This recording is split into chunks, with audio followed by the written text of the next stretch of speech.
নমস্কার বন্ধুরা, আশা করছি আপনারা ভালো আছেন। স্বাগত আপনাদের এআর কিচেন অ্যান্ড পার্সোনাল ব্লগে। আজ আমি বানাচ্ছি হোয়াইট চিকেন কোরমা। চিকেনটা কিন্তু খুব টেস্টি হয়েছিল, একদম সেই হয়েছিল, দারুণ খেতে হয়েছিল। তো চলুন রেসিপিটা শুরু করছি। এবার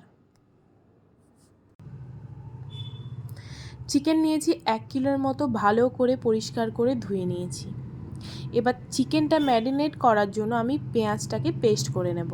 পেঁয়াজ পেস্ট হয়ে গেছে। এবার পেঁয়াজ বাটা, আদা রসুন বাটা, পরিমাণ মতো আপনাদের, ওপর থেকে কাঁচা তেল আর সামান্য পরিমাণ লবণ দিয়ে ভালো করে আমি মাংসটাকে মাখিয়ে রেস্টে রাখবো 10 মিনিট।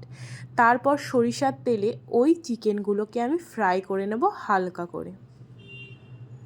দেখতেই পাচ্ছেন হয়ে গেছে, তুলে নিয়েছি। বাদ বাকি চিকেনগুলো আমি ওইভাবেই ফ্রাই করে নেব। চিকেন ফ্রাই হয়ে গেছে।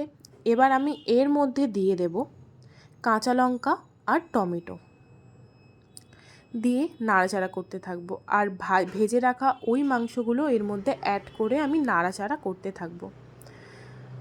মাংসটা অনেকটাই কালারটা একটু চেঞ্জ হয়ে গেছে। এবার আমি এর মধ্যে বেটে রাখা কাজু, মগজদানা আর টক দই ভালো করে মিক্স করে নেব। এটাকে আমি বেটে রেখেছিলাম এই মশলাটাকে। এবার ওপর থেকে সামান্য পরিমাণে লেবুর রস ছড়িয়ে দিয়ে আবার আমি নাড়াচাড়া করতে থাকবো।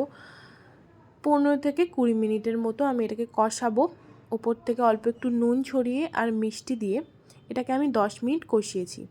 তারপরে রেডি আমাদের হোয়াইট চিকেন কোরমা। ওপর থেকে ধনেপাতা কুচি ছড়িয়ে দিয়েছি। দেখুন, দেখতে কিন্তু খুব সুন্দর আর খেতেও ততটাই ভালো। আপনারা অবশ্যই এভাবে বাড়িতে বানিয়ে খাবেন। ধন্যবাদ বন্ধুরা।